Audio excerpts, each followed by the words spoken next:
Hello and welcome to a very, very special KH13 exclusive interview. Today we have a very, very adamant fan of the Kingdom Hearts series. Alexa, go ahead and introduce yourself. My name's Alexa Ray Corriea. I am a former games journalist turned full-time writer. And I wrote a book. I did the impossible. I wrote the book on Kingdom Hearts, specifically focused on Kingdom Hearts 2. And may I add, it is only 80 or so pages, which is really, it's interesting to me that somebody was able to sum up Kingdom Hearts in 80 pages. So the thing about the boss fight books is they're meant to be a little bit smaller, not too long, so people can really digest them, since the series is so different and has so many different books on different games.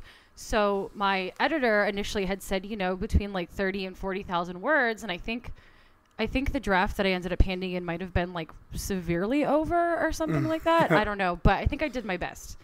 I think you did a great job. So for those of you who don't know, this book that Alexa wrote is focusing on Kingdom Hearts 2. Not to say that it doesn't mention the other games in the series, but it focuses a lot on Kingdom Hearts 2. And Alexa, one of the things I've been looking forward to with this interview is sort of explaining what I think your goal was, and I want to see if I hit the nail on the head. Okay. After reading it, I think it's a mix of like two or three things. The first thing is a memoir. It's somewhat about your experience playing Kingdom Hearts 2 and Kingdom Hearts as a whole. Is that part correct? Yes. Okay.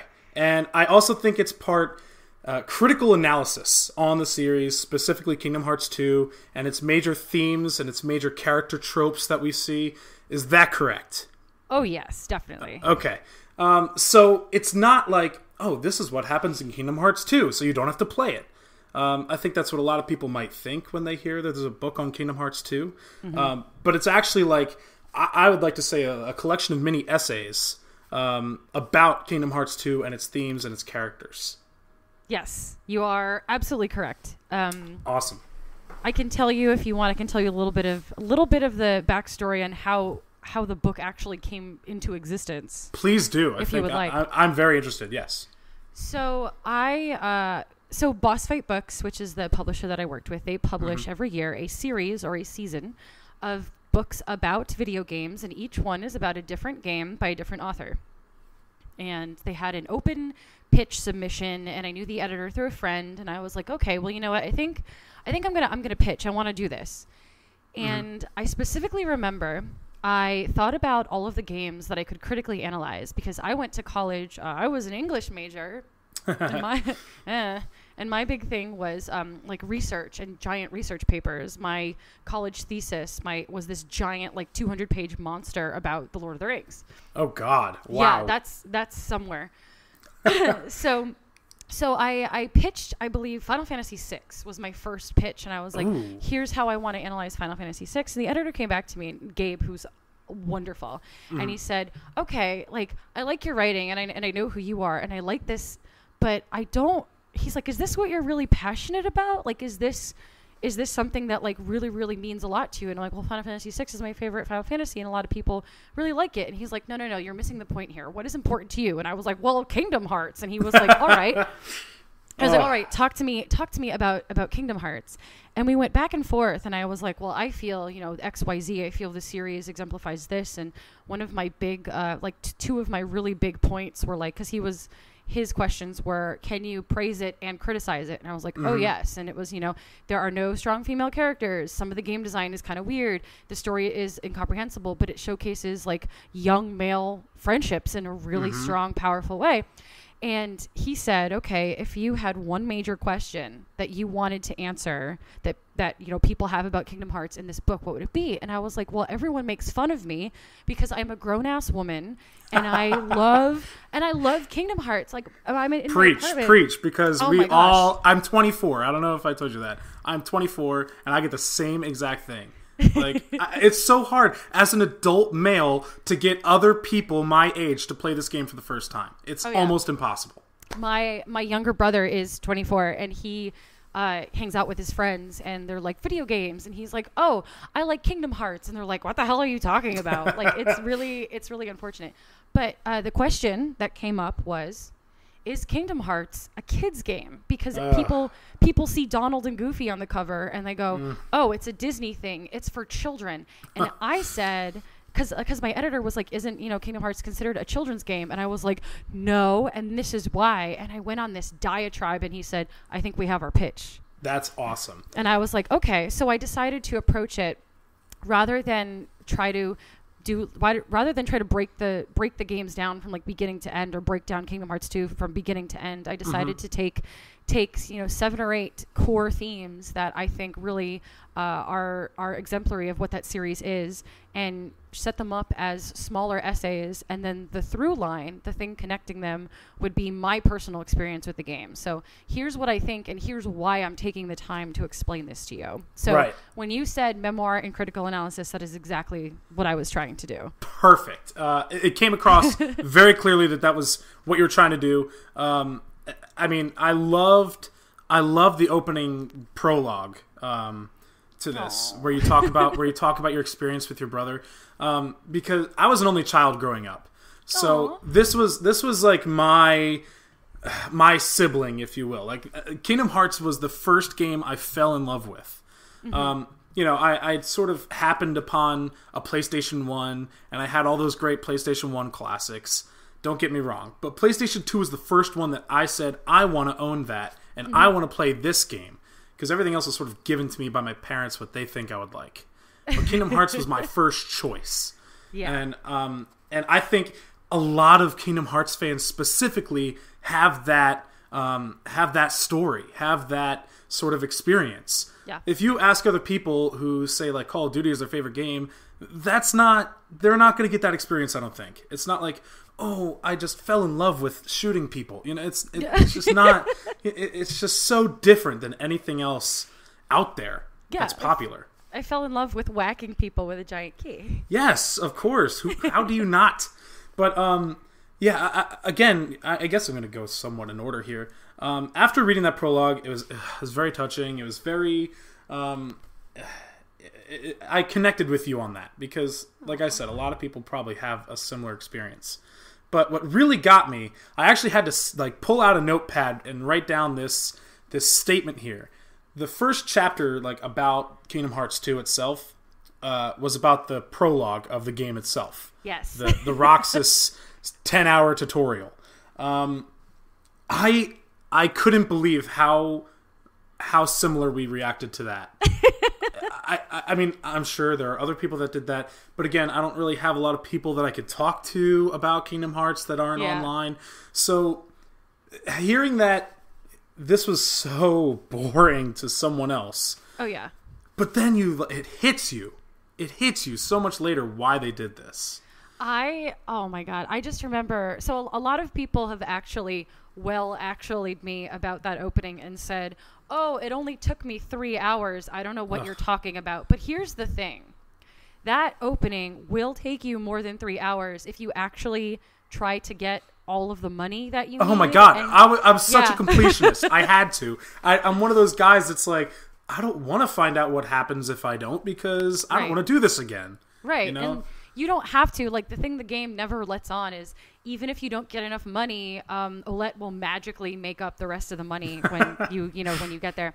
But that I remember playing that opening after the amazing experience that was Kingdom Hearts 1, and then we had the Game Boy version of Chain of Memories, and me and my brothers would I finished it first, and then my brothers played it right after me. Right. And then my best friend, who I mentioned in the book as well, she also played it at the same time, and we talk about it.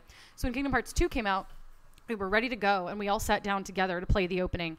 And I remember being about 3 hours in, and I was, oh God, I think I was like 15, and I delivered. I was delivering mail, and and I call this out very specifically in the book. The seagull. The seagull. One of the letters. We had one letter left, and I'm like, where does the letter go? Who do we give it to? and I jumped in the air, and I was just mashing the deliver button. Sure, yeah. And I jumped in the air, and it said delivered, and and it went away as I'm passing the seagull, and Christy Lynn goes, did that seagull just take the letter? And apparently carrier pigeons are a thing still. Yeah, and I remember being just completely baffled, like, wait a minute, why? So then when we did the errands again, we again chose to deliver letters, and sure enough, the seagull has a letter. And I remember my 5-year-old brother, in his underwear, sitting next to me going, who's delivering letters to a seagull? And I'm just like, I don't know. And after that, it just, the whole experience derailed. Like, the whole thing with the 7 wonders was really stupid. And I get it. The idea of the 7 wonders is to illustrate to the player that, Twilight Town is a simulation that is fake, breaking down. Mm-hmm. Yeah. But at that point, it's you've gotten it already. Right. And I just think it was so long. And I remember at the end of that just being like, finally, I think I'm done. I'm in Diz's headquarters. I'm, talking to Naminé, and I'm like, this is it. I'm done, and I can play Asura, and it's game over. And then Roxas says, I think my summer vacation is finally over.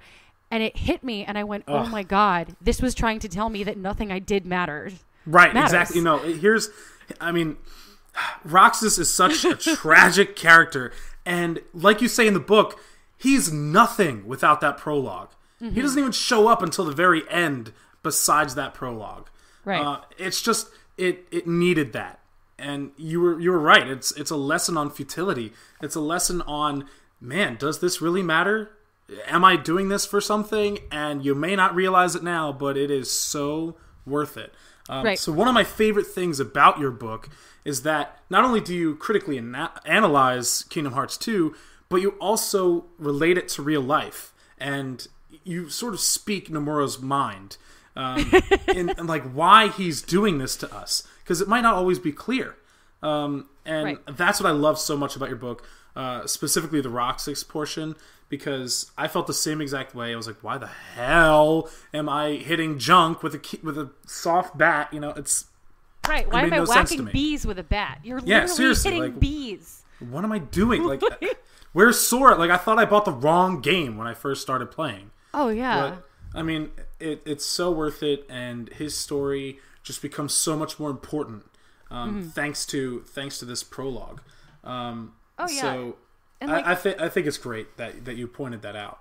A lot of people, and again, as my book has been out, a lot of people have brought up some really interesting points, and I had a couple people say to me, well, the prologue isn't so crazy and isn't so weird if you take into account 358 over 2 days, because you already know who Roxas is by that point. However, people forget that 358 over 2 days did not exist when Kingdom Hearts 2 came out. Right, exactly. So all you had to go on for Roxas was, here's this new kid, and then you already knew Axel.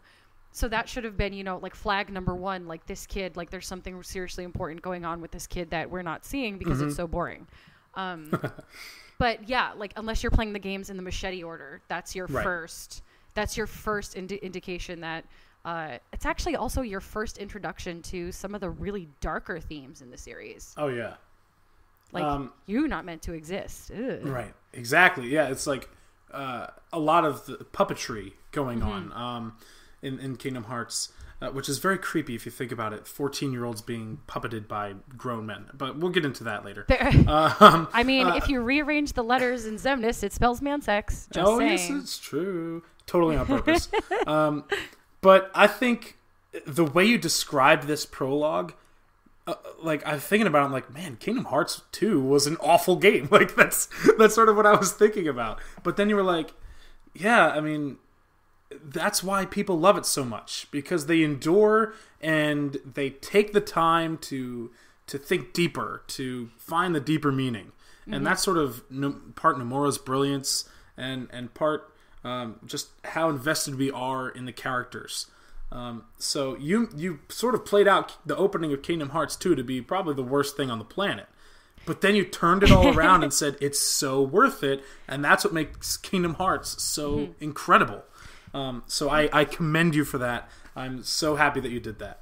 Nomura is not only, this is the first example of him doing this in the series, but Nomura is not only the master of retconning himself in really complicated ways, but he's also really good at letting your guard down as narratively, he's very good at lowering your expectations so low that when something big happens, you look back at what you've seen already and you go, oh my God, I'm so stupid. I can't believe that. Something that I kind of explore it in my chapter on Riku. I feel like Riku in another timeline where Kingdom Hearts is like an actual thing.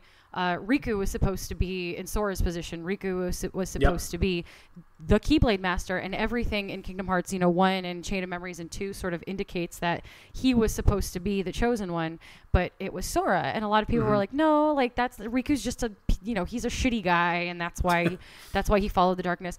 And then you get to Birth by Sleep and you see that Riku in fact was chosen by Terra, who was chosen by Xehanort. So like Riku is part of the chosen line, and that's Nomura going back and being like, all you people that, I set this up in a way that was it. I firmly believe that all of the games that are coming in farther down the line at some point he had a plan for them. I know a lot of people have a feeling that like they had 1, 2, and 3, and then they said, oh, make more games, and then they expanded out.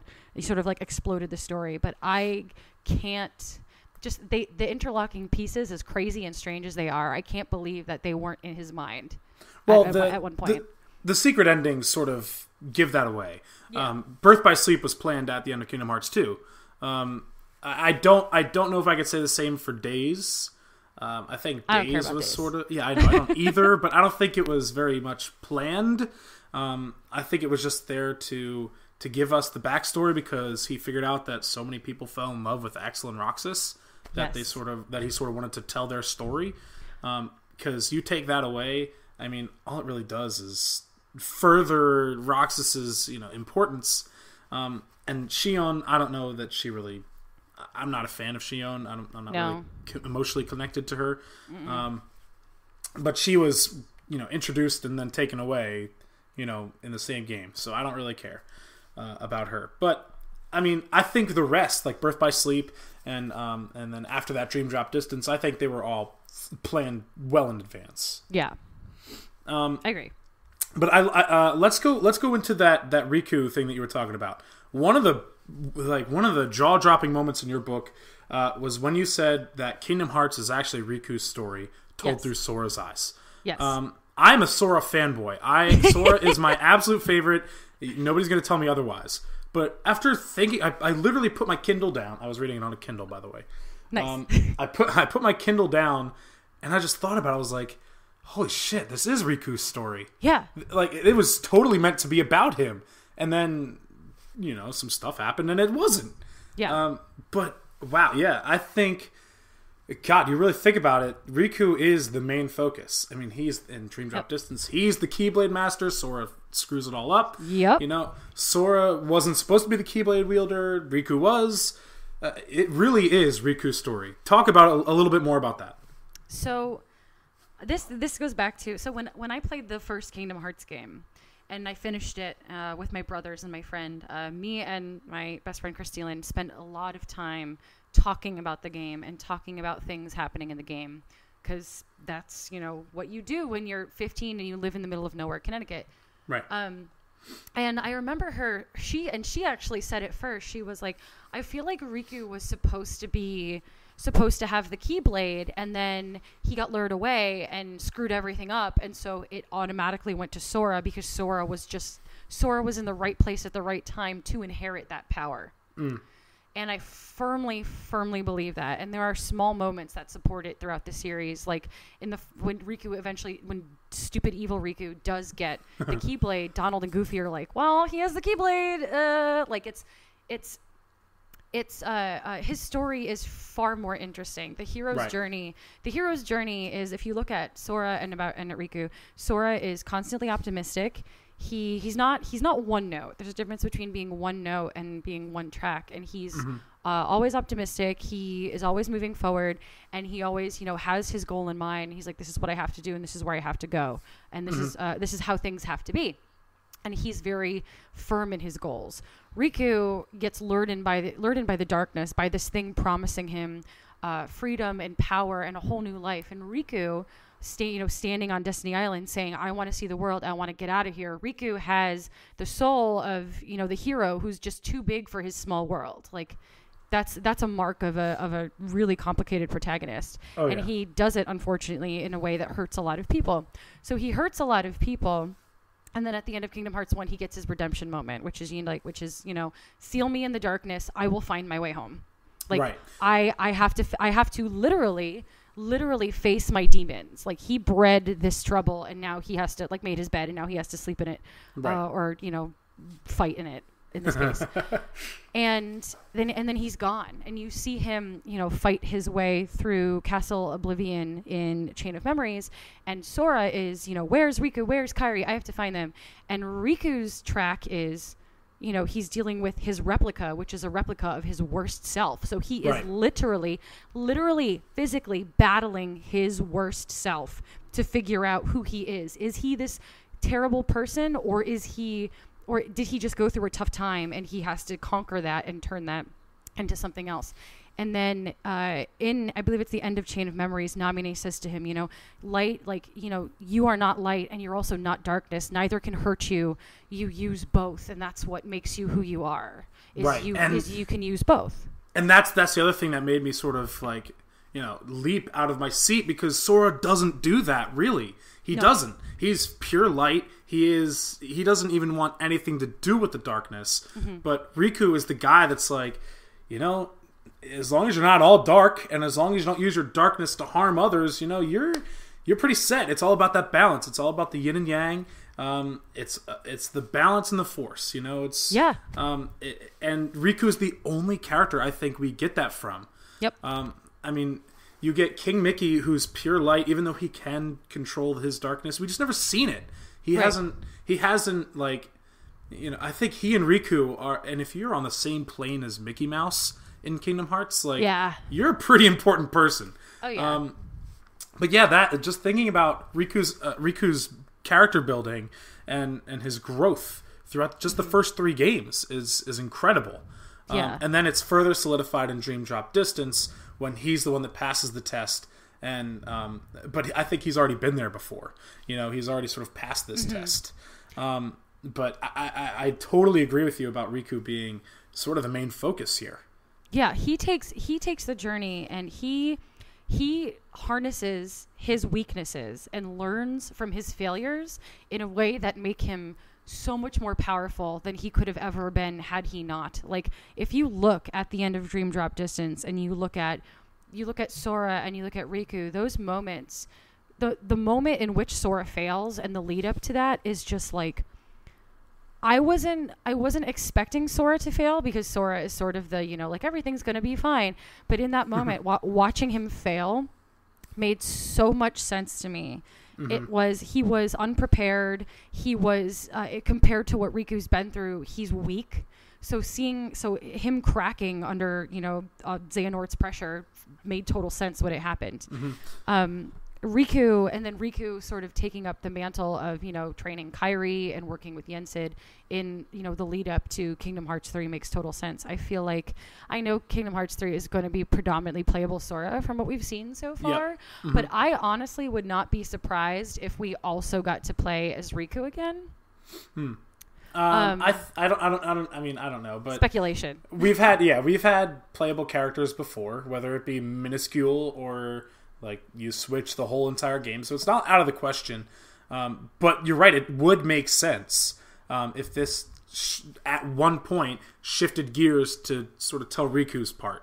Yeah, and Riku's journey is also the lesson that I think Nomura is one of the lessons that Nomura wants his players to learn, or that the development team wants players to learn is your weaknesses don't necessarily define you, but if they are, if they're a predominant part of your life, or if there's something going on, there's a way to turn those weaknesses into your greatest strength. Right. There is nothing you can't overcome. And if you're, you have a little darkness in you, then it all depends on how you use it. It's like what Mickey says at the end of Kingdom Hearts 2, or I think it's actually Riku that says it. We're not afraid of the darkness; it's what's lurking in it. What's lurking inside, the people inside. Yes. So that darkness itself is not something to be afraid of. It's something that can be harnessed for good, and that duality makes him a stronger character than Sora. Yeah, I'm so with you, and it just makes me think. Seeing all these Kingdom Hearts 3 trailers, Sora looks pretty OP. Like, he looks unbeatable. I can only imagine what Riku looks like at this point in time. You know, it's as a master. I mean, who knows what new doors that opens for him. Well, if you look at the trailers, you know, Xemnas. I don't know what Xemnas is doing back, but Xemnas says to Sora, "Will you call upon the darkness?" So maybe we'll see Sora have to go Riku's route and embrace a little bit of that darkness as well. See, but I don't think. I mean, yeah, it's not going to be by choice. No. For Riku, it was by choice, but Sora, I mean, he might be coerced into it, you know, but I don't know. I think they are about to go down the same path, but also now, you know, 8-9 games in, Sora has built a pretty good army of people that are there to protect him. Mm-hmm. So they might not let him go into the darkness. There might be some way around it, but I mean, we'll see. So yeah, thank you for opening my eyes to Riku and how important he is. You know, I was just so stubborn. I mean, Sora is my guy. You know, he will always be my favorite. But now I sort of have this newfound love for Riku. So that's sort of another reason why I wanted to do this quote unquote interview. Is to sort of give people an idea of what the book's about. Like, and I don't read a lot, I'll be honest with you. I'm a math guy, so I don't really read that much. But reading this was just so fun. I read it in the matter of 2 days. Like, I mean, it's 88 pages. Good, So, yeah. I mean, but still, I couldn't put it down. I was also busy during the time I was reading it, so any small amount of free time I had, I read it. But thank you. It was just so great to get this analysis, to sort of open your mind to other aspects, because you think you got it all. Like with Kingdom Hearts, you either got it or you don't. Mm-hmm. So I'm realizing I don't have it all, you know, and there's so much more to learn, and that's the beauty of Kingdom Hearts. Let's move into one of my favorite topics that you talked about, and that's the female characters in the game. Yes. Or lack thereof. And all right, I'll just let you take this. Like, just go. I will let you talk about this. The one thing that really bothers me about this series is until we got Aqua, which was very late in the game, like considerably 2010. late in the game. Yeah. From the original, from the first game, we had no strong female leads.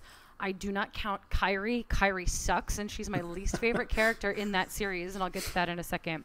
Right. And then we had Naminé, who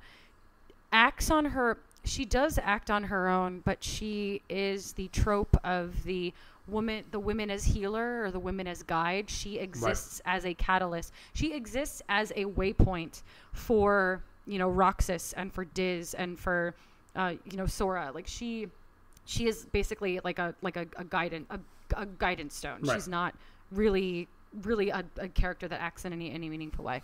Xion, we can already toss her aside. She's not important. The one female member of Organization 13, also not important. But like until we got Aqua, it's a dude story. Yeah. It's a story about dude, and that's fine. It can be like when I talk about, you know, the friendship between Riku and Sora and Roxas and Axel, those are two very important keystones of the series, you know, Riku and Sora being the more predominant one. And they're very important and they're very powerful, and I'm glad that they're there. However, it's the series is just completely lacking in any sort of female agency, female influence, which is weird because the whole series started with the whole 7 Princesses of Heart idea. Oh yeah. Where the keys to basically unlock the most powerful thing in the universe are, you know, the hearts of 7 very powerful women. And if you look at the movies that those women are from, Alice in Wonderland, Cinderella, they are like, these women are the biggest catalysts and the strongest figures in their respective worlds. I mean, Cinderella, what kind of guy can't remember a woman's face and needs to like walk around with a shoe? Oh like, my God. Okay, fine, whatever. And then if you look at Alice in Wonderland, it's basically this place built around the powerful imagination of this really sassy little girl. I'm just using those two as an example. Yeah. because they're old Disney classics. So that sort of, and then that sort of set up the idea of like, okay, maybe like women have like a larger role to play in the series that I'm seeing in this first game. And then nothing. And then we get Birth by Sleep where, you know, Terra screws up royally. Ven is just bumbles around and tries to do his best and still kind of like gets into a lot of trouble. And so you have, you know, Aqua, again, the only person to pass the Mark of Mastery exam. Right. You have her sort of chasing these two boys around the universe, being like, come on guys, like we got to go back home, we got to fix this, get it together. And then she, like yeah, and then she single-handedly tries to fix it, thinks she fixes it, sacrifices herself to the darkness in order to save Terra, not realizing that she also ejected Xehanort like back into the world to like start this whole thing over again. And is now, as we see in 0.2, frantically just like trying to claw her way back home. And if you watch the, I think it's there's a bunch of different cutscenes that lead up to 0.2, both in, you know, Dream Drop Distance and in the Secret Hidden Movie, where Mickey's talking about the Masters. Mickey talks about Aqua, if you notice, more times than any of those other masters. He's like, we got to find Aqua. So she's super now important. I want to play devil's advocate. I agree with you 100%. The other females are absolutely garbage compared to Aqua. But they're pretty garbage. Here's my devil's advocate for you. Do you think we would appreciate Aqua nearly as much as we do now had Kairi, had Naminé, had Xion been as big a character as Aqua is? No. If Kairi, I firmly believe that if Kairi and like Naminé had the kind of starring role and agency and power, specifically power, if they had that kind of power in their games that Aqua had, I feel like we would be more connected with them. Aqua, and then it wouldn't have mattered that Aqua was playable. I think the big deal with her was, oh my god, it's the first playable. Other than like Xion, whatever, it's the first like playable main female character of Kingdom Hearts. Holy crap! Because Aqua is a fan favorite. I don't know if you've gone to the KH orchestras, right? Oh, I was there the night they revealed the Kingdom Hearts 3 trailer.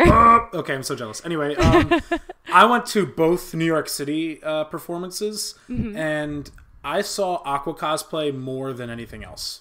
So did I. People love Aqua, and I don't think it's intentional that these other female characters were sort of, you know, swept to the side in order to promote Aqua, but I think it gives us such a spotlight on Aqua because she's so different than every other female character. Not to say, like, I agree that Kairi and Naminé should be passed over and, you know, thrown around from dude to dude saying, hey, you know, come lure Sora here. No, bring him here. You take her. her. Yeah, exactly, like, right. No. You get a Kairi. No. Pretty much. I mean, I hate that. I hate that that's a thing. Yep. I wish Kairi was more important. She's a princess of heart. And the other thing that gets me is, why do we have to train Kairi? Nobody trained Sora. Nobody trained Riku. Like, what? I am so annoyed. I'm so annoyed that Kairi's being trained to be a Keyblade master. Like, why do we have to, like, nobody trained Sora or Riku. Why does Kairi suddenly need to be trained? I don't get it. The thing that really, really bothers me is, you know, there's the 7 lights and the 13 darknesses, or the Xehanort Horcruxes or whatever. But the 7 lights don't, like, why does Kairi have to be one? You have Sora and Riku, who already know how to wield their stuff. Right. You have King Mickey, duh.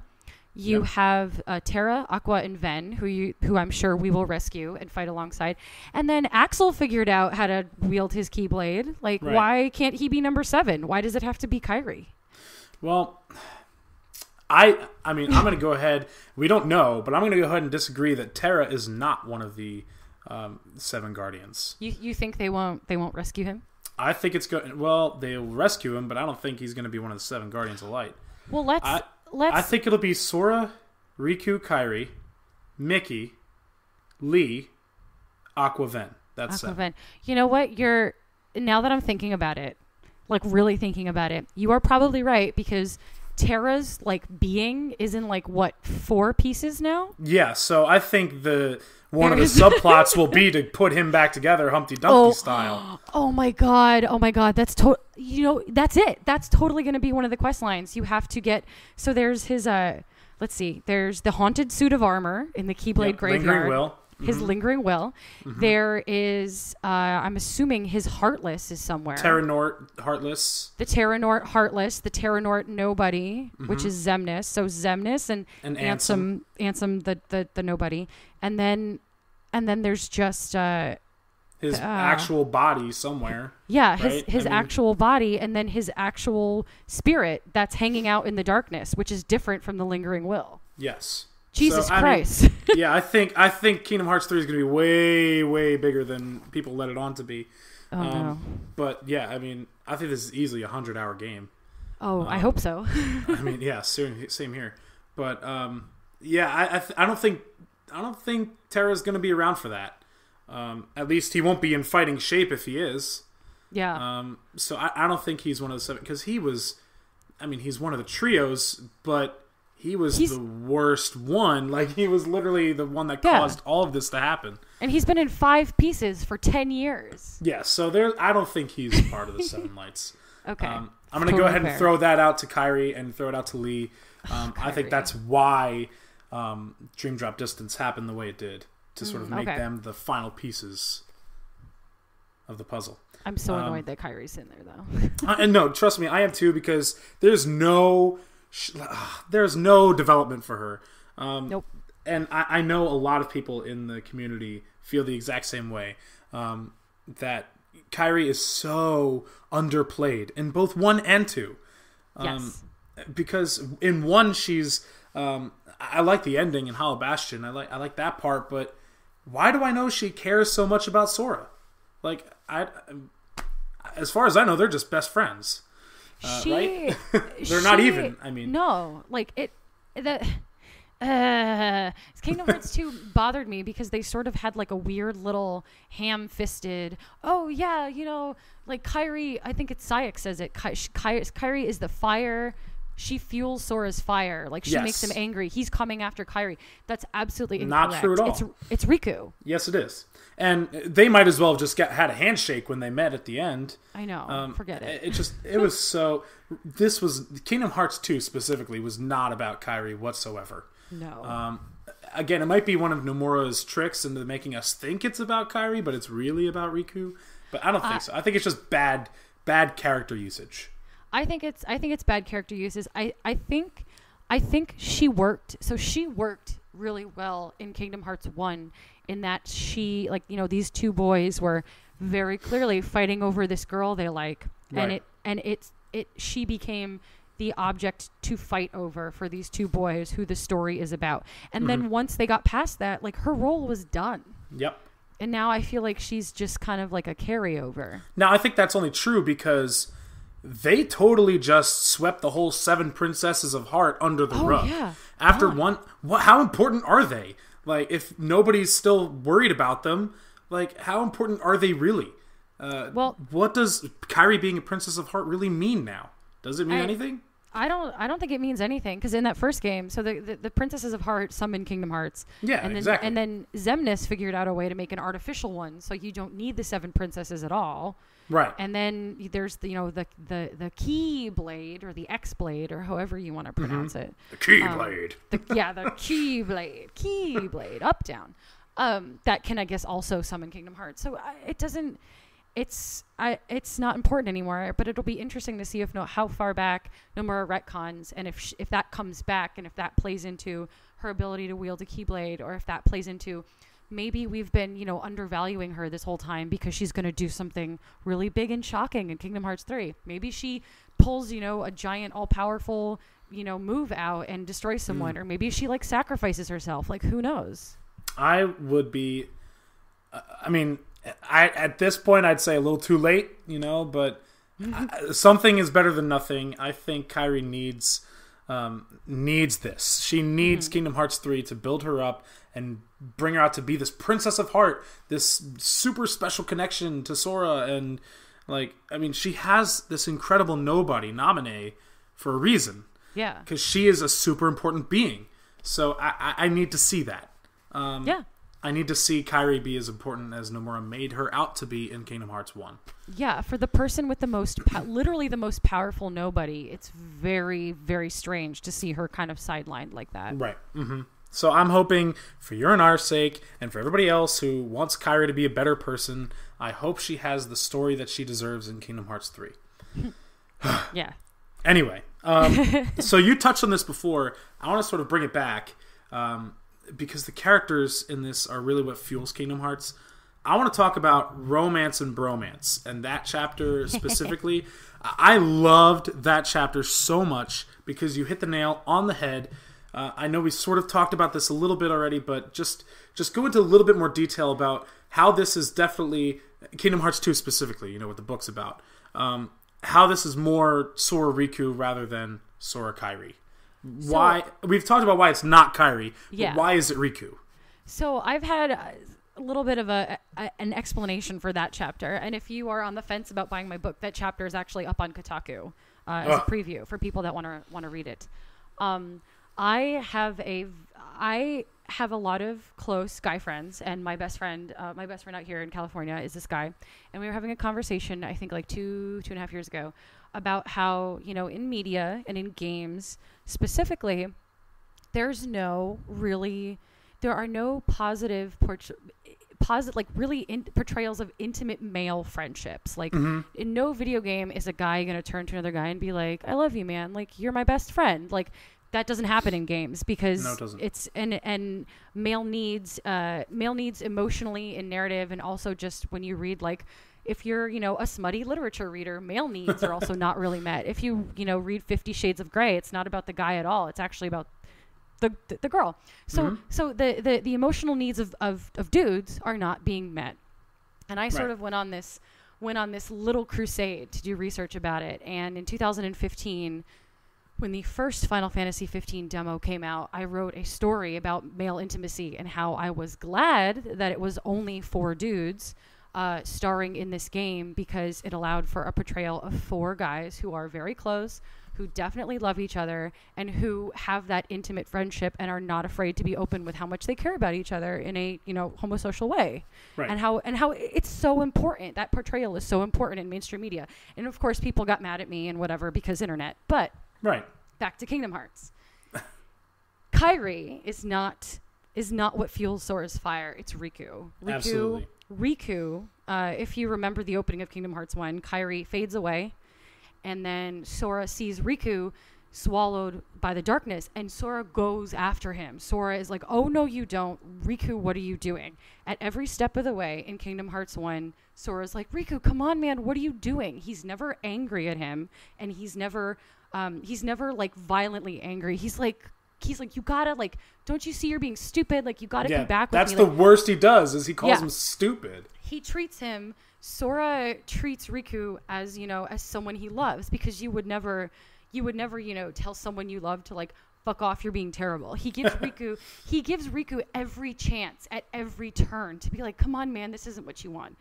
And then when you get to Kingdom Hearts 2, I'm going to specifically use as an example the Land of Dragons. Sora is making his way up the snowy mountain, and he encounters a black figure in an Organization 13 coat, which he fights.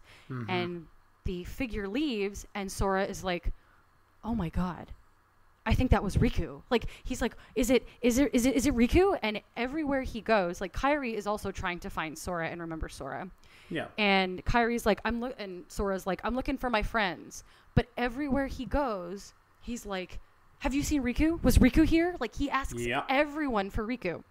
And that's like that's the person that he wants to see. He's talking about him the most. He's looking for him at every single turn. And then you get to that moment towards the end where Kairi is like, he's like, well, Ansem, I guess you're okay. And Kairi goes, no, that's not Ansem, that's Riku. And Sora's like, what the hell are you talking about? After this super watery hug with Kairi, hey, Kairi, good to see you again. And she puts their hands on each other, and this burned into my memory. Sora holds on to Riku's hand, and he falls to his knees sobbing and is like, I looked everywhere for you. Riku's here. And he just says it over and over and over. And Riku's like, I didn't want you to find me. And they have that, like Riku doesn't apologize because he doesn't need to apologize, because he knows that Sora will always take him back. And Sora's just like, I look like Sora can't. we don't see Sora break down like that ever. And he just Ever. completely is like, I looked everywhere for you, and like this was about me finding you. And then that awesome boss battle suite where they fight together is just the biggest reward for that. Absolutely. I'm going to go ahead. I agree with you 1,010%. But one thing I'm going to go ahead and sort of, I don't know, open your mind to maybe. He's asking everyone for Riku because I think Sora's under the impression that Kairi's safe and sound on Destiny Islands. He doesn't know that she's being kidnapped. Okay. I mean, I think if he did, it would be a little bit more pressing. But other than that, I think Riku is the first person he would ask for if he knew both were missing. Like, Right, I will go ahead and agree with that. But the thing is, though, he never goes back to see Kairi. True, yeah, that's true. He could go anytime he wants. If you were in love with someone the way that, I don't know, like, let's say, for example, you were traveling the universe and the person that you were in love with was, on one island, safe and sound, like, wouldn't you want to go back and, like, see them? Like, he just completely stays away. Yeah, that's true. That's a good point. But the other thing is, I don't think Sora loves Kairi. No. I just don't think he does. And one of the other things that you pointed out, going back to the whole bromance theme, and how Kingdom Hearts does such a great job of portraying, male intimacy and male emotions. I think it's great that you pointed out that the only characters in Kingdom Hearts to cry are males and Aqua. Yeah. They are the only people to cry in Kingdom Hearts. Correct. You have Sora crying, both when he sees Riku and when Roxas remembers his friends. When it's technically Sora, but it's really Roxas. Mm-hmm. You have Axel crying when he's disappearing from Roxas's memory. And then you have Aqua when she hears that Sora is doing his best to save her and her friends. So, I mean, I think it's really great that males are getting this emotional attention. Kingdom Hearts, yeah. I think that's one of the things, like, if I could sort of build a bridge, I think it's one of the reasons why people think this is such a kid's game. Yes. It's because it shows these, emotions that we're not really used to as a society, at least over here in the West. Where are we? In North America. In America. Again, math guy, not a history guy or anything. But we're not really taught that males can cry over other males. We're just not. It's a societal issue that I think we should really touch upon. But Kingdom Hearts has been there, done that since 2002, 2006. We've done that, and I think it's one of the brilliant parts about Kingdom Hearts, but it's also something that turns people away from it. Yeah. So let's talk about why Kingdom Hearts is absolutely not a kid's game, why it's actually very mature, why its themes are very much relevant to us as 24. I don't know how old you are, but 29. Okay. I was going to say, you don't have to say so, but I was going to say 21, but oh, wow. I'm flattered. Yeah, so I think it's really great for us as adults, even new players who are younger, older, whatever. I think it's for everyone. Mm-hmm. So why don't you go ahead and talk to us about why this is not a kid's game at all.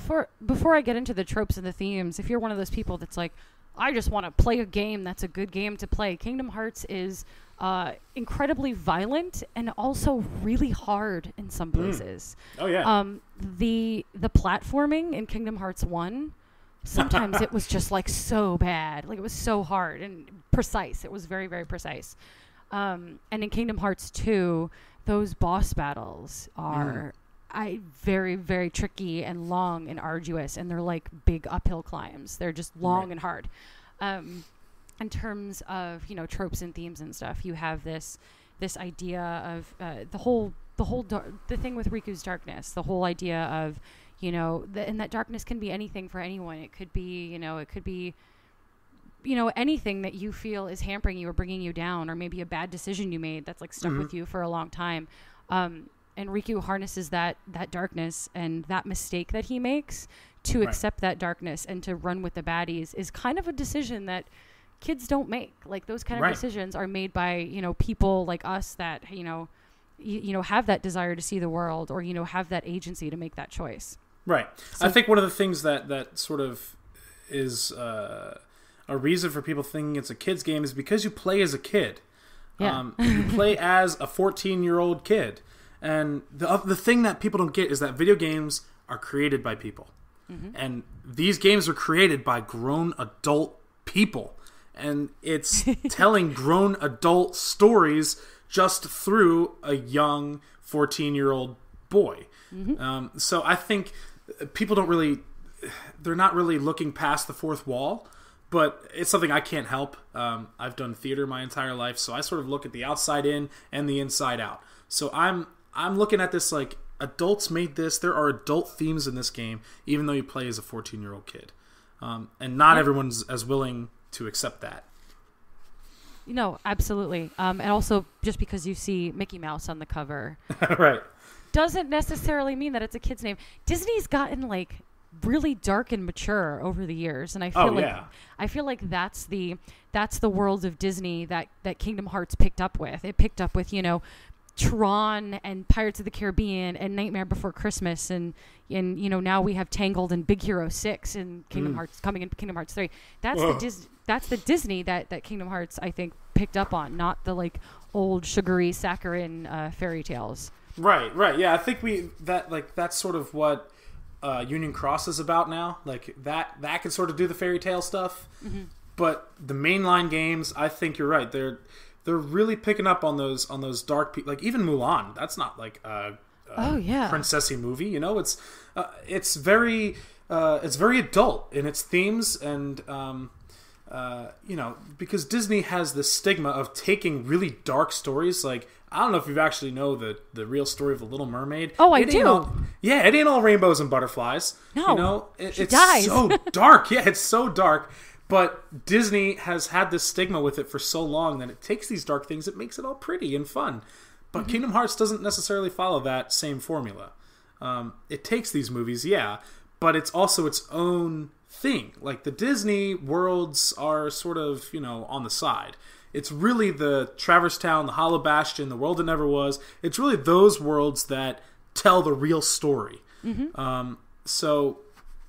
It has these Disney movies in it, but everything else sort of builds these darker tones and these more complex themes than, good versus bad. So that's what sort of, because people think, who haven't played it, people think Kingdom Hearts, they think the Disney worlds, they think the Disney characters, they think, there's Final Fantasy in it, but they're in the Disney worlds.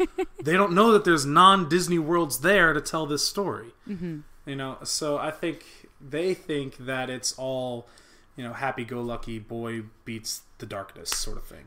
Well, if you look at the people who start maybe from Kingdom Hearts 1, like Kingdom Hearts 1 was definitely a little sweeter than the last couple games. Like 0.2 is like it's like might as well be an episode of Twin Peaks. It's dark. it's also the colors. It's also actually dark. And it's the story in the realm of darkness. It's literally dark.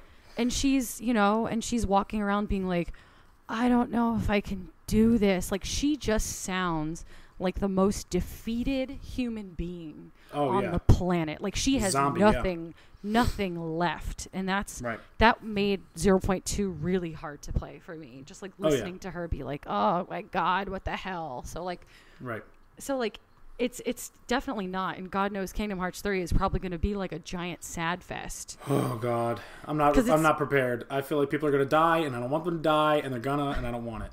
I need it. I have a theory. And everybody I've peddled this theory to kind of takes a second, and then is like, okay, I think maybe you might be right, and I will put money on it. Okay. My theory is that Riku dies in a horrible way, sacrificing himself so Sora can complete his goal. Stop right there. It only makes sense. It only makes sense because the only other way, that would be the biggest emotional. Like, Nomura does it, but that would be the biggest emotional gut punch. Is if this person who's been by your side, like that you basically helped save, like the entire time, is just suddenly gone. I don't think they would not. The only other thing that I think would top that is if they pulled like a Madoka Magica with Sora and made him like the all-powerful being, and then had him like completely wiped from everyone's existence, and the world went back to the way it was before everything got blown up. Oh my god. Which is another one. I mean, oh jeez. I mean, if I remember correctly, Nomura said that there's going to be other Kingdom Hearts games, and Sora will always be the main focus. Did he say that? I think he did. Yes. What? Yeah, I have to look it up, but I mean, I'm pretty sure, 99.9% sure he said that at some point somewhere. Okay, because this is the end of the Seeker of Darkness saga. Yeah, the Xehanort saga. Yeah, this is the end of Xehanort, but there will be other Kingdom Hearts games. And I remember specifically Nomura saying that Sora will always be the center point of the story, even though you've sort of made the point that Riku is the center point. Riku. But at least of the Xehanort saga. But I think I can't. I don't want to think about Riku dying right now, especially after reading your book. I can't do that. I know he's so good. I can't think about that. But you're right. You're probably right, but I can't think about that right now. I think if somebody's going to tragically die, I think it's going to be. Well, they can't kill Mickey. That would sort of top Riku, I think. Oh my god. But no, they can't do that because it's Disney. But I think either Aqua or Ven have to die. Oh, Aqua 100% is Aqua would be not going to make it out of this alive. So heartbreaking if Aqua goes, but I think after the Xehanort saga, she's kind of done. Like, yeah. I mean, I don't know how important she is.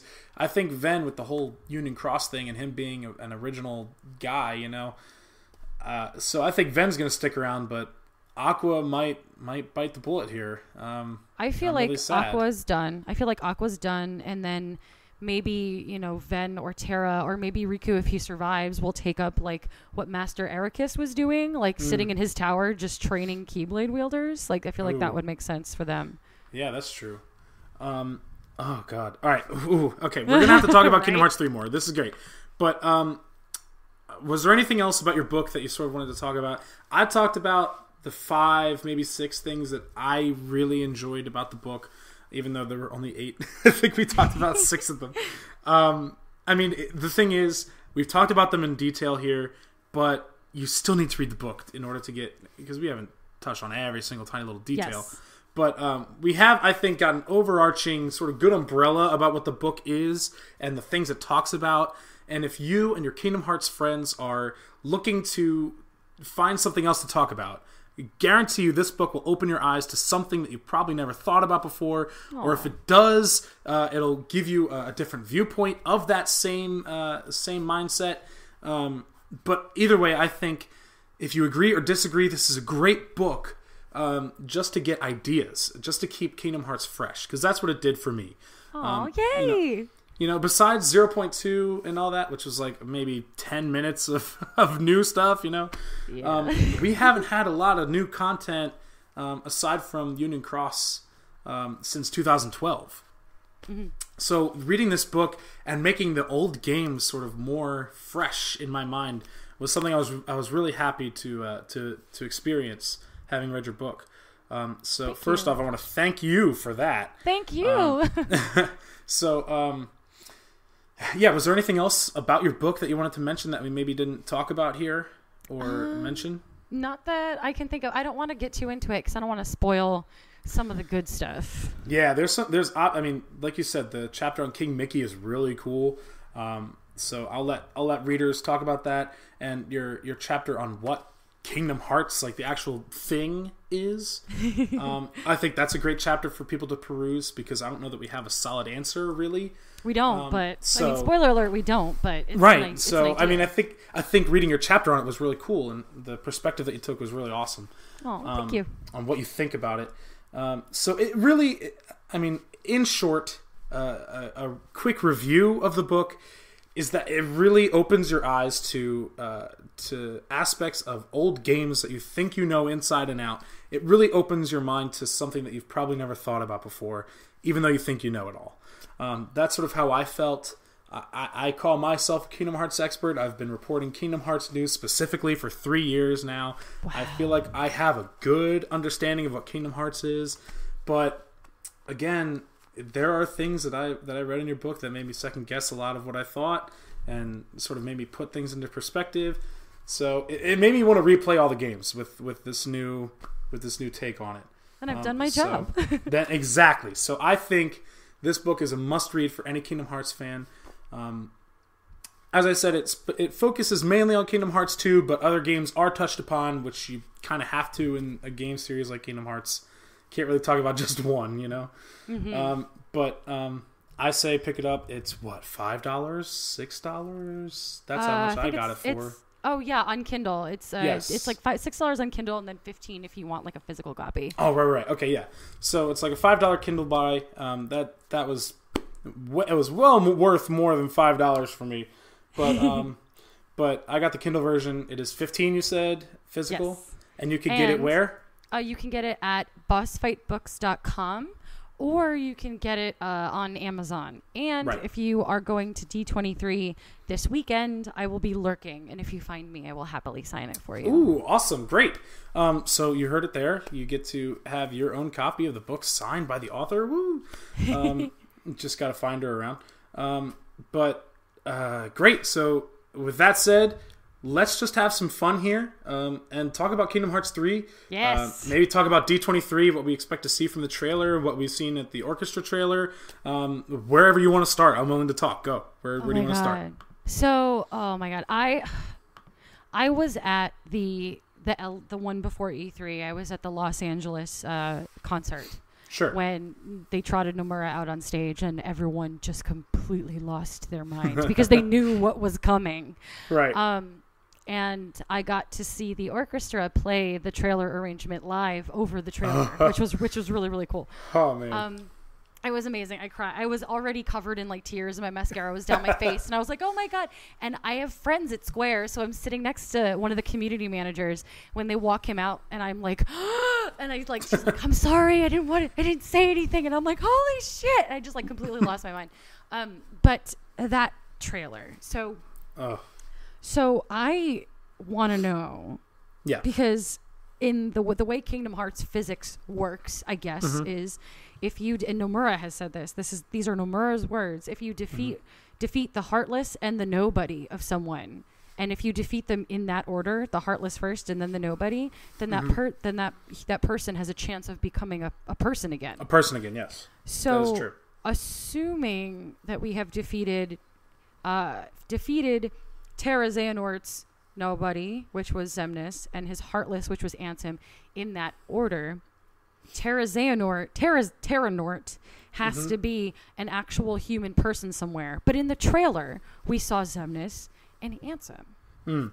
Like, what are they doing there? What's going on? The easy answer here is that this is a figment of Sora's imagination. These are not... They're in Twilight Town. We know Twilight Town has a weird way about it. It has a weird way about it. There is a real one and there is a fake one that exists. And the fact that that hole in Twilight Town is sealed in every trailer we've seen so far tells me that we're maybe not in the real Twilight Town. Counterpoint. In Dream Drop Distance, they introduced time travel. That was my second thing. So do you think this is all of the Xehanort Horcrux people traveling from all the different time periods to be in one place at one time? So that they can all be the 13 darknesses in one spot at the same time, yes. That was my other thing. That's probably the more likely response. Because now they have time travel, they can fix all these things that don't make sense. Oh my God, jeez. But I know one of the things I see is like, well, when people play Kingdom Hearts 3, they're going to be so lost. Hello, people who played every single game are going to be lost in Kingdom Hearts 3 because of how crazy it is. It's so bad because people. Well, I mean, like I love it. You and I are never getting off the train. No, we're not. Nope. But we're in it for good. No, I'm on this train for good. But there are people that, I had a couple people ask me, okay, so I played 1 and 2. Do I want to play the other games? Or someone will be like, hey, do I want to play Dream Drop Distance? And I'm like, well, then you get to the time travel part, and everyone's like, no. Like, all right, we're done. No, you have body snatching with some really weird rules and time travel, and it's just like that's the line for a lot of people. People can have more than one heart in them at the same time. Here's what I tell people. Nomura is trying his best. He put all the games on PS4 so you could play them all before Kingdom Hearts 3. I mean, you gotta do it. If you want to play Kingdom Hearts 3 for the story and for the, interesting characters and stuff that you see, you gotta play them all or watch the HD cinematics. Like, you gotta do it.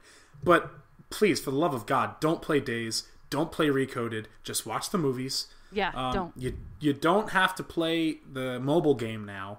Just, there are videos on YouTube if you want to be that kind of person, but don't sit there and play through all 600 of the same quest. Don't do that. Yeah. Just take it as easy as possible. You are way too late to the game to sit through all this. We've had 10 years, Oh, 10 years. 10 years. From Kingdom Hearts 2 to Kingdom Hearts 3 has been 10 years. Yeah. More than. It's been more than 10 years. So, it's just, we've had 10 years to catch up and play all these games that have come out since. Yeah, it's too late for you, everyone else. You could feel free. Be my guest if you want to. But I'm just saying, if you want to save yourself the headache, and if you want the least likely chance of being turned off by the series, just take it easy. Don't kill yourself over playing all the games.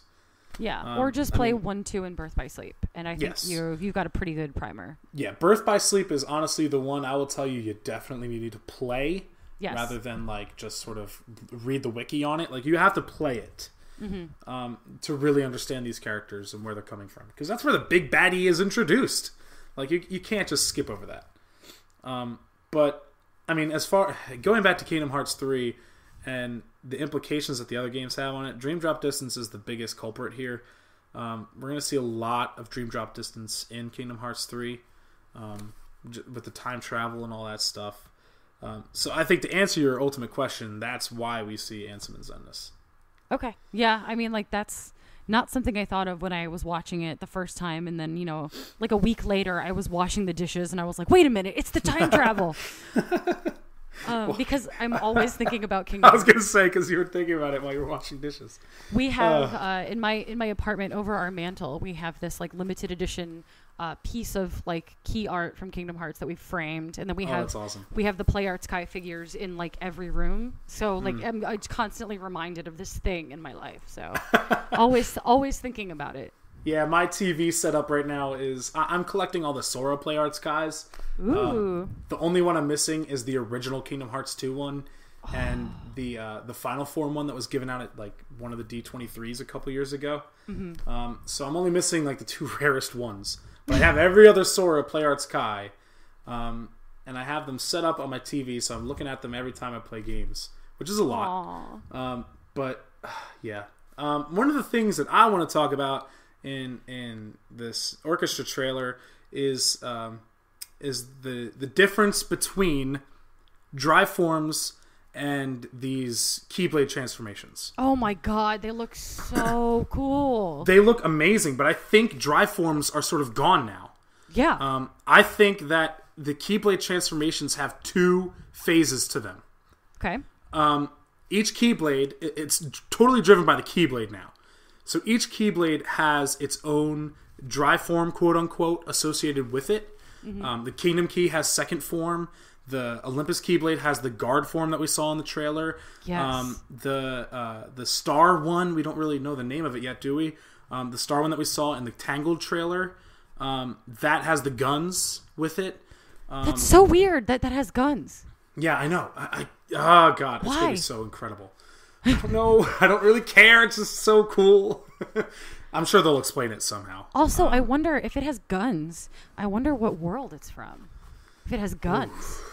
I don't know. Because those guns don't look like guns. They look like space guns, which makes me think Buzz Lightyear, which makes me think Toy Story. Oh my God. Please. I wish. Please. Please. For the love of God, Pixar. Anything except cars. I don't want cars. Oh my God. Anything else. I have to say it. If there's a Cars world with a Sora car, I'm not playing that game. No, I'm done. I'm done. You can have Kingdom Hearts back. I don't want it anymore. You can take it. Keep your cars out of my Kingdom Hearts. But seriously, any other Pixar movie, please give it to me. But yeah, I think these dry forms and the Keyblade transformations, they're sort of the same thing now. I think they've sort of reevaluated that. So every Keyblade has its own Keyblade transformation, but it has two forms. So, for example, in the orchestra trailer, we saw guard form with the shield thing, right? Yes. And then he did the shot lock command, and it came up with finish or unleash, right? Whatever it was. I think it was unleash. Yeah, it said unleash in the bottom left corner. So he did that thing where the ball of light came down and it spread across everything else, and it killed everything. And I think there's also a finish command that comes up, like in 0.2, how you have the jaw spells. Yes. One came up that said finish on it. So I think that there's a like a shot lock super move that comes with each transformation, and then that finish command, which for this specific Keyblade, the guard form one, is the one that we saw in like 2 trailers ago when Pegasus's cart came around and killed everything in sight. So I think there's 2 major moves for every like Keyblade now. Do you think we haven't? So the latest trailer didn't really have the those weird ride attacks in it. No, the attraction flow. No.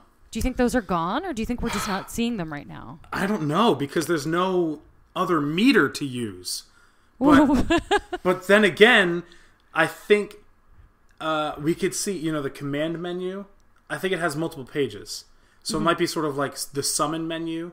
Yeah. You go down to attraction, and then you pick the ride that you want to summon, I guess. And it takes the place of summons. Yes, exactly. Or summons are there too. I don't know. There's just so much. I don't know. I have very, very, very high hopes for Kingdom Hearts and how it handles its worlds and its individial properties after they announced what Big Hero 6 was going to be at D23 2 years ago, where it's sorry, spoiler alert for anyone who didn't see Big Hero 6, but where the Heartless basically take over the abandoned Baymax shell left in the portal. God. Like, it's continuing the story. Every Kingdom Hearts game up to this point, you're sort of playing through the plot of the film or of the world. So I wonder if now they're sort of like, maybe what's taking so long is that they're working with Disney to create original stories in all of these worlds, which would be amazing. Alexa, you can't do this to me. I want to believe it's true. I want to believe it's true. I do too, and like that's the issue. I don't know if it's true, but I want it to be now. Because I thought it was just a nice special little treat for Big Hero 6. Ooh, we get to continue the story. But oh my god, if they're making new stories for how many times can you go to the Nightmare Before Christmas world and play the one movie that they have over and over again? Right. I mean, they somehow did it between 1 and 2, where they had the just Halloween part and they had just the Christmas part. But what are you gonna do now if it's there? Like, I mean, they have to keep Halloween Town, because Halloween Town is one of the best worlds. Oh, absolutely. So they have to keep it. I bet you one will also be, Pirates of the Caribbean, considering there's now like 20 movies since Kingdom Hearts 2. It's true. So there's like 6 films for them to play with. God, what other worlds do you think? I mean, I think anything Pixar would work. But the one I really... it's a pipe dream for me. But Emperor's New Groove is one of my favorite movies. And I would love to see Sora, like, futzing around with, with the llama. And I think that's just... It just makes me smile thinking about that. And Kronk and oh god, it would be so funny. You know what? They might, because they got, after Birth by Sleep, people were kind of like... We're tired of seeing, Snow White and Alice in Wonderland and Agrabah and, and, Atlantica, like, and Beast Castle, for fuck's sake. We've been in Beast Castle like 20 times. I don't care. I don't want to see him ever again. Right. So we've retrod that ground, and now we have Tangled, and now we have what looks to be a very different part of the Hercules world. It looks like we're on Mount Olympus, actually. Yep. So, and I think there are so many properties of Disney that people don't think about. First off, to finish the classic movie, like the classic animated movie, why haven't we had Pocahontas yet? I need Pocahontas. Right. I would love a Goofy movie. I want to see Max. Okay, I will completely lose my mind if they use like the Goofy movie stuff. I think they have to. Like, what about Goofy movie? What about Darkwing Duck? What about DuckTales? DuckTales just got a reboot. It did, yes. Oh my god, it's fresh in their minds. It's right. there. So why wouldn't they? Like they had, they had when Kingdom Hearts 2 came out, they had Riku and Pain from 10-2. They had a lot of current. They had a lot of current stuff in it, and they had Tron in the new Tron and like Dream Drop Tron Legacy, yeah, like they've kept current with Disney properties. So it wouldn't surprise me if they're trying to. It wouldn't surprise me if they also kept current with current properties. So long as none of those properties are like any of their weird television shows. Right. I mean, the thing with the like 10-2 characters, they were sort of like a cameo. Mm-hmm. And there are things that I would be okay with just being a cameo.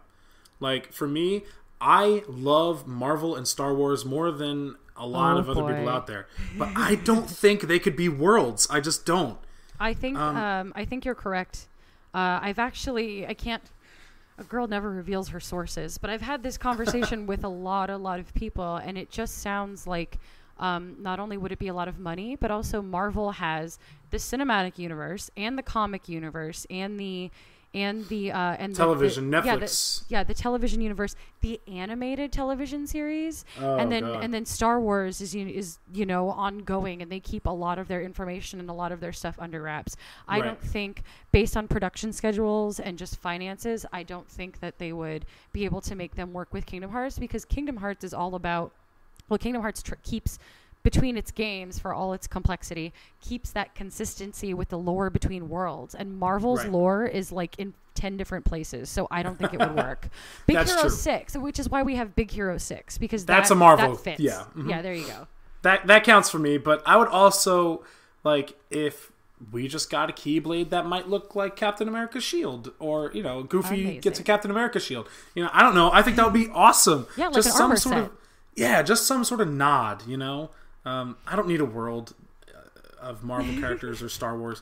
Just give me a lightsaber Keyblade and I will be happy. So we're talking a lot about Disney properties. What about like Final Fantasy characters? You think we're going to see like Noctis or Lightning? Oh, I didn't even think about Final Fantasy because Disney is my main focus. But oh my god, if we see Noctis, if we see Lightning, if we see grown-up Tidus and Waka.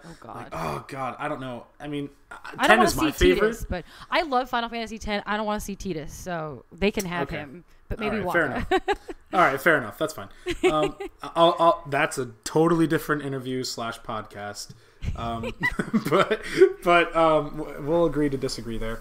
I mean, I've got all my favorite Final Fantasy characters, but I would love to see Noctis. I would love to see Final Fantasy 15 in there.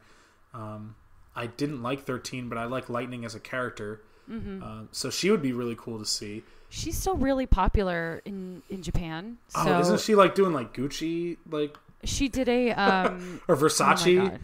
Was it Versace ads or something like Louis, that? I think it was Louis Vuitton. That's it. Yeah. Yes, that's it. She did that, and like I was in Japan in April, and I was in the arcade in Shinjuku, where Square Enix has 2 entire floors of all of their games. Right. And they have Theatrhythm, and they had Dissidia, and I was playing Dissidia, and I was watching people play Dissidia, and everyone picks Lightning. Like, Lightning is still so incredibly, and she's, everywhere. Like, she's so incredibly popular. They made 3 games for her. It would not surprise me if she pops up in like Hollow Bastion or something.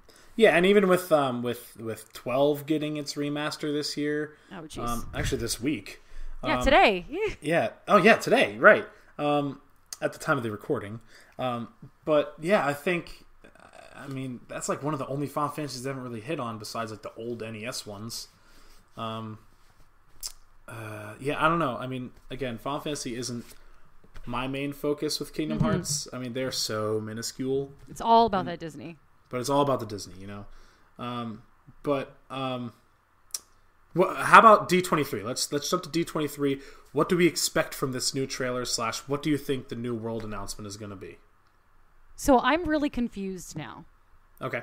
Because Nomura said that, we're getting final information on Kingdom Hearts 3 and that we're getting a new world.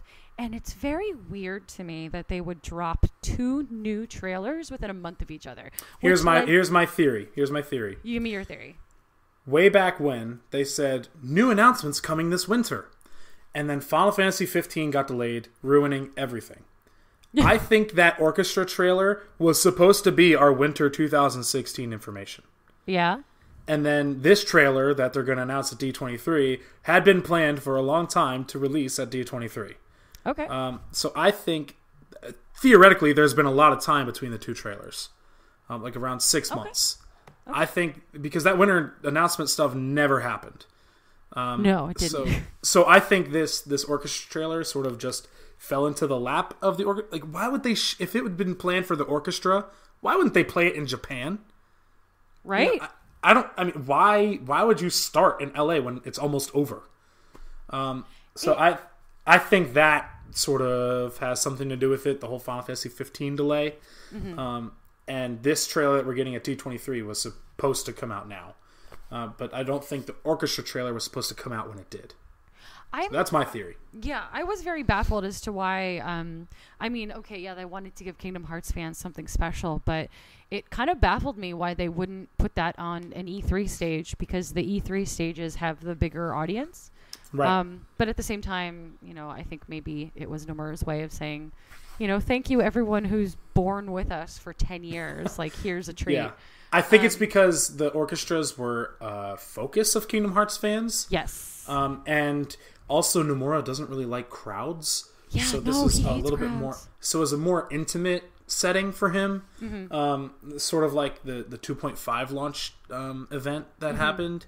It's just more intimate, and it's not as big stage event type of thing. Because imagine if that was shown at E3, how many interviews and how many people would have hounded him that week. I've done roundtable interviews with Nomura at E3, and he is just like, he's a good interview. Don't get me wrong, he's a very good interview, but I can just tell that he's like, there's too many, and I don't want to be here, right? Yeah. There's too many people there. It's loud. Like, I 100% get you, guy. Yeah. But the world that I really want to see announced at D23, I want to see Toy Story. I've mentioned it already. I feel like, that world is so big. I feel like it would make a lot of sense. I feel like we'd get some really cool, a really cool Keyblade out of it with really cool forms from it. And I just feel like that, Toy Story is so iconic. And since if we're branching out into Pixar worlds, I feel like that would be the one to pick. That's the one that I think stands a very large chance of being announced. However, the world that I want more than anything is Frozen. Oh, God, yeah. Honestly, I have a want and what I think. You go ahead. Frozen, we could talk about that because it's neither of those. But Frozen has a great chance of being shown because they would honestly just be stupid not to do it. I know. Give him an ice-powered Keyblade, have him running around with Anna, and then just slap hands on a giant Heartless. Boom, there you go. There's your boss. You did it. Honestly, it's because of the fact that it's the highest-grossing animated movie in ever. Yeah. Like, they would be stupid not to open up the audience into Frozen. Like the Frozen audience, draw them into Kingdom Hearts 3, If Disney is a greedy corporate entity, they would put Frozen in there. If they're a fan service, we love our fans, we want to give them what they want, they're going to put Frozen in there. No matter how you look at it, Frozen belongs in Kingdom Hearts 3. Oh yeah. Now, what do I want and what do I think? What I want is Wreck-It Ralph. Literally a video game world. And D23 this year is focusing heavily on it since they're going to be showing off the trailer for Wreck-It Ralph 2. Yeah. So I think there's a huge focus on Wreck-It Ralph this year. So I think that's what I want. I love Wreck-It Ralph. And it's just such the perfect world. I can't even get into it. I think it speaks for itself. But what I think is Treasure Planet. And that's because of Roy Conley. Because Roy Conley has been in these world announcement trailer things since they announced Tangled. Because he's been the producer of Tangled, Big Hero 6, and one other title, Treasure Planet. I think they're going to complete the trifecta. Roy Conley's coming in. Here's my last movie, blah, blah, blah. And it's Treasure Planet. That's what, if history repeats itself, if all the pieces line up, it's going to be Treasure Planet. Oh my God. I didn't even think of that. Yeah. I loved Treasure Planet. Yeah, it was okay. Oh my God. I loved it. I thought it was weird and different. Exactly. I didn't really like it because it was weird and different. So I mean, I'm a classic guy. You know, I like Disney for what it is. I mean, but at the time that it came out, it was just okay. I mean, it honestly deserved the box office numbers that it got. I mean, now it's a cult classic, I think. Yeah. Like, it's a cult Disney classic. But go back and watch it with an open mind. I don't know if you'll like it as much, not to ruin any hopes and dreams. But, I mean, I think it's the perfect setup because of the Roy Conley thing. I don't think they would have put him in these world-announced trailers if it wasn't, you know, meant to be for the, like, you know, the trifecta, you know? That would be, I mean, that'd be a really interesting world to jump around in. See, that's the thing. Like, I mean, I didn't really like the movie, but I love the world. Mm-hmm. I mean, I love the sci-fi aspect of it. I didn't really like the plot of the movie, but I liked the what are they? The sailboards? What are they called? The solar sailors. Yeah. I loved those. I think those totally belong in a Kingdom Hearts 3 world because of how big they're going to be. I mean, there's a lot of awesome potential for Treasure Planet. It's just not very high on my list of worlds that I want. But I think it's what's going to be announced at D23. Okay. Oh man. I see. I also think that we stand a very high chance of getting like another Pirates of the Caribbean world just because they've put so much money in it and it's so big. Right. Maybe. I mean, the Treasure Planet is so up in the air because the Roy Conley thing just makes sense, right? It just makes sense. Yeah. But it's also not Disney's most popular movie. You put that against announcing Frozen.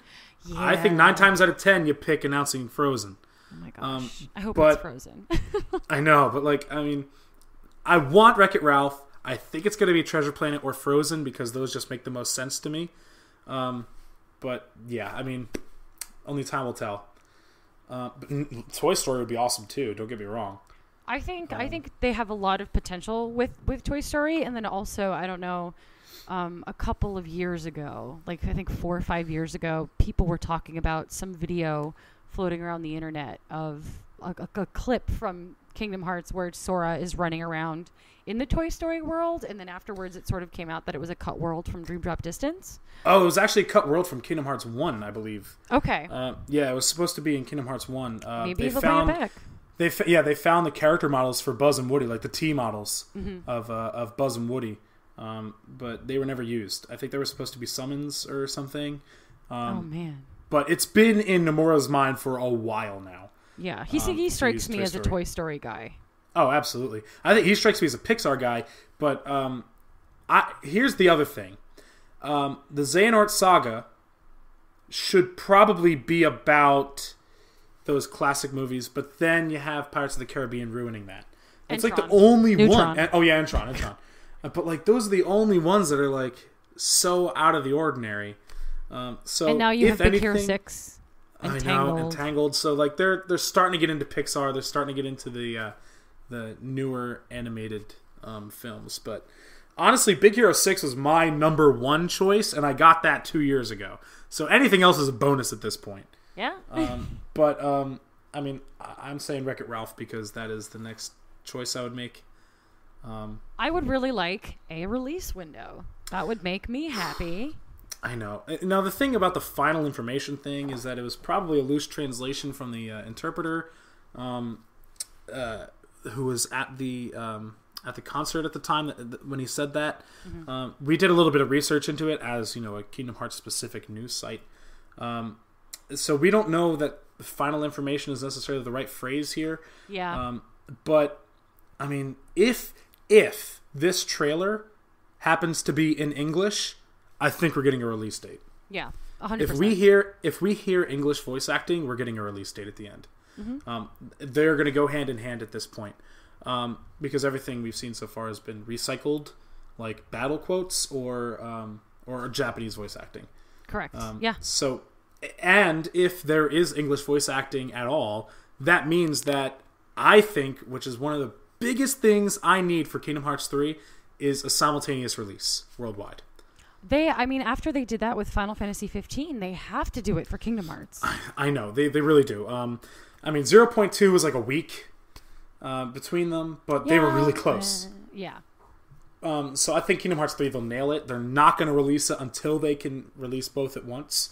I agree. Think. So, so I'm really hoping that that we get that simultaneous release. Anything else from D23 that you're hoping for? Like, what do you hope to see in the trailer? Do you want gameplay? Do you want story? What do you want? All of it? What do you want more? I want some sort of... So the big mystery with Kingdom Hearts 3 is, okay, you have the 7 lights and the 13 darknesses, and this is the final battle of the Xehanort saga. Right. But how do we get from like point A to point B, which is the final battle? What is that journey? Sora has gone off and he's trained and he's come back. So what is is there something that he has to master or learn throughout the game? Or is it going to be, the quest to find and quote unquote unlock Terra, Aqua, and Ven? Like, is that what we're going to be doing? Like, I want to know what the through line for Kingdom Hearts 3 is, what that narrative through line is. Yeah, we know like what the beginning is going to be like because of the 2.9 video at the end of 0.2. So we know that he's going back to Olympus to quote unquote train, even though he's so OP already. But I think it's going to turn into... if you ask me, I think it's going to turn into Sora recovers from his failed Mark of Mastery exam. He recovers. He does something along the way that makes Yen Sid realize you deserve to be a master too. And then he becomes a Keyblade master while Riku and Kairi are also training with Lee and... But I think like we discussed before, they have to get Terra back, they have to get Aqua back, they have to get Ven back. There's a lot of people that they have to recover. Yeah. So it's going to be a lot of, search and find this person sort of thing.